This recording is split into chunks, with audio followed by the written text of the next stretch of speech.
आज हम लोग घर की याद नामक कविता के विषय में पढ़ेंगे। इस कविता के रचनाकार महान साहित्यकार और क्रांतिकारी भवानी प्रसाद मिश्र जी हैं। भवानी प्रसाद मिश्र जी एक गांधीवादी कवि थे, इसलिए उनको कविता का गांधी भी कहा जाता है। गांधी जी के विचारों से, उनके स्वतंत्रता आंदोलन से प्रभावित होकर कवि स्वतंत्रता आंदोलन में कूद पड़ता है।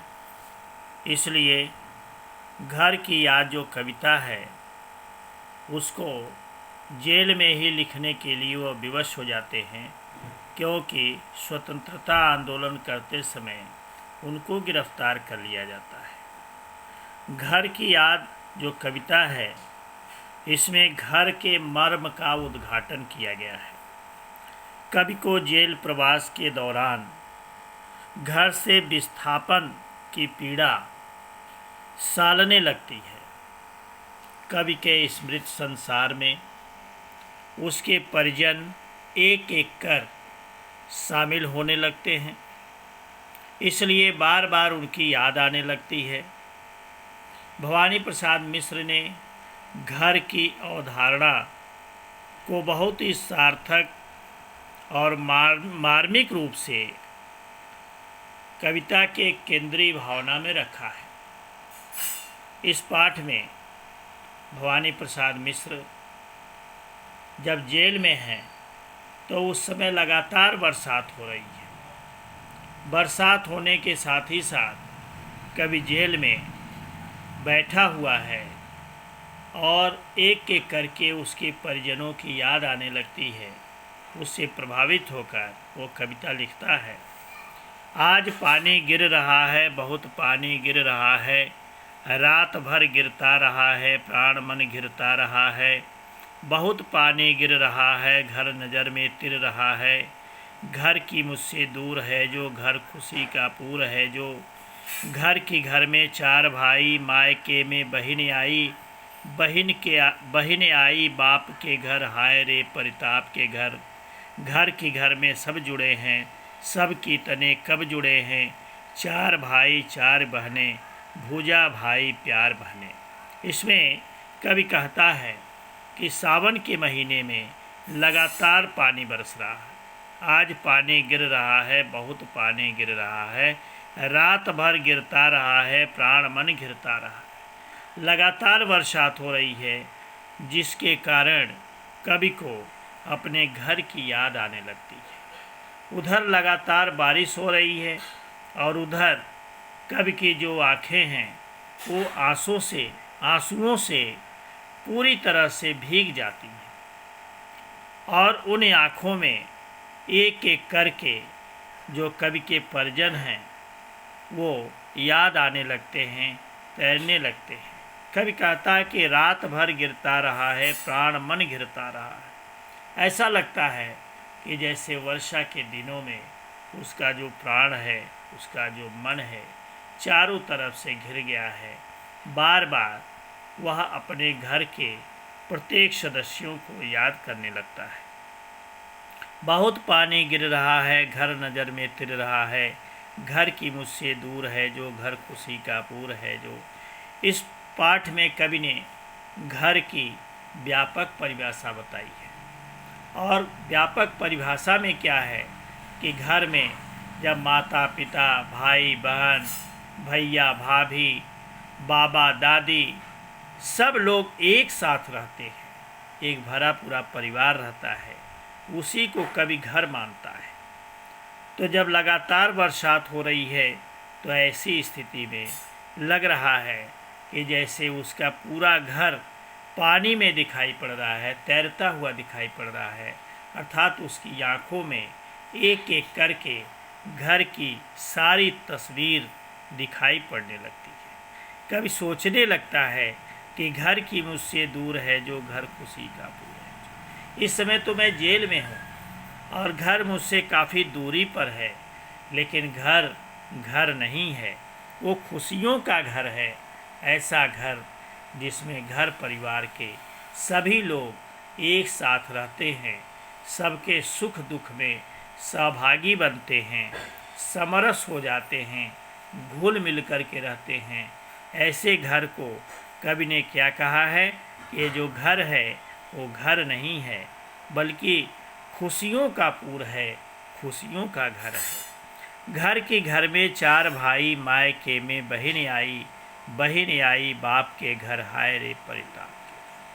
कवि बताता है कि घर के घर में चार भाई, हमारे घर में मेरे अतिरिक्त चार भाई हैं और बहनें हैं, और बहन की शादी हो गई है, लेकिन उसके बाद सावन के महीने में, जैसे पूर्वांचल में ऐसी परंपरा है कि सावन के महीने में रक्षाबंधन का त्यौहार मनाया जाता है। बहन अगर अपने ससुराल गई है तो सावन का झूला झूलने के लिए मायके आती है। चारों तरफ खुशियाँ ही खुशियाँ रहती हैं कि घर में, परिवार में जो पुत्री है, कन्या है, शादी होने के बाद पहले बार घर में आई है तो सब लोग प्रसन्न रहते हैं। लेकिन इस कविता में कवि ने बताया है कि घर के घर में चार भाई, मायके में बहनें आई। मायके में जब उसकी बहन आती है तो देखती है कि सभी भाई उसके साथ हैं, लेकिन एक भाई जेल में है, जेल की सज़ा काट रहा है, जिसको देख करके घर के सभी सदस्य बहुत ही दुखी हैं। बहन आई बाप के घर, हाय रे परिताप के घर। सावन के महीने में जब उसकी बहन अपने बाप के घर, अपने पिता के घर, अपने मायके आती है तो उस समय खुशी नहीं होती है, बल्कि पूरा घर परिताप से, दुख से भर उठता है। इसका कारण क्या है? कभी उस समय घर पर नहीं है, बल्कि भारत माता की सेवा करने के लिए, भारत माता को आज़ाद कराने के लिए जेल की सज़ा काट रहा है।